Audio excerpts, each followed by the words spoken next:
Welcome to The Update. I'm Eleanor Quirk. Aboriginal elders say they've been left heartbroken and dumbfounded over a last-minute decision to cancel a Welcome to Country at the NRL Anzac Day match in Melbourne. Indigenous performers were already on the field rehearsing when they were told they were no longer needed. Melbourne Storm blaming miscommunication between its board and club management. It came just hours after hecklers disrupted ceremonies at Anzac Day dawn services, the Prime Minister slamming their actions. What occurred at Melbourne Shrine of Remembrance and Kings Park in Perth was a disgrace. There is no place in Australia for what occurred. A major security operation's underway in Vatican City ahead of Pope Francis's funeral. It'll draw world leaders, dignitaries and masses of mourners to St Peter's Square tonight. Professor Claire Johnson from the Australian Catholic University says the service will be a celebration of his life. It will be a beautiful ceremony, very solemn, but joyful at the same time. The United States is continuing its efforts to negotiate an end to the Ukraine war as Russia launches fresh strikes.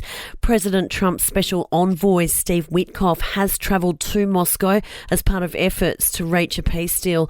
Russia's Foreign Minister, Sergei Lavrov, says Russia is ready to reach a deal in principle. We are ready to reach a deal, but there are still some specific points, elements of this deal which need to be fine-tuned. And a beloved pet sausage dog who's been missing on Kangaroo Island for more than 500 days has finally been captured.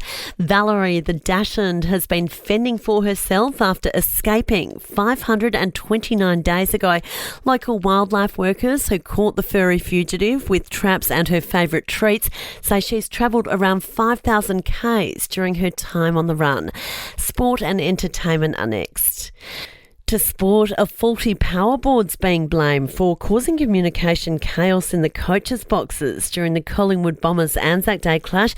Coaches lost the ability to communicate with the bench after the board that had been left out in the rain short-circuited. Bombers coach Brad Scott says it was frustrating. Pretty old school, we just had to get the mobile phones out. It was pretty frustrating. I mean, that's as helpless as I've felt in a quarter of footy when we can't communicate to the bench. I mean, every time I went to go down to the bench, they said it's back on, and then it came back off. It's like, we couldn't work out what was going on, but from what I hear, we weren't the only ones. The Magpies went on to win by 41 points. And in the NRL, the Melbourne Storm too good for the Rabbitohs at home, taking the win 24-16. The Warriors defeated the Knights in Christchurch 26-12, and the Roosters thumped the Dragons 46 points to 18. To entertainment, and Blake Lively has broken her silence about her ongoing legal war with Justin Baldoni.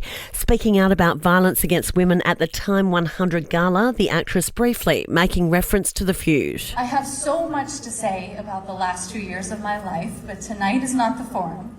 What I will speak to separately is the feeling of being a woman who has a voice today. And Gwyneth Paltrow has addressed ongoing rumours of a feud between her and Meghan Markle. You know what I won't be at this point in my life?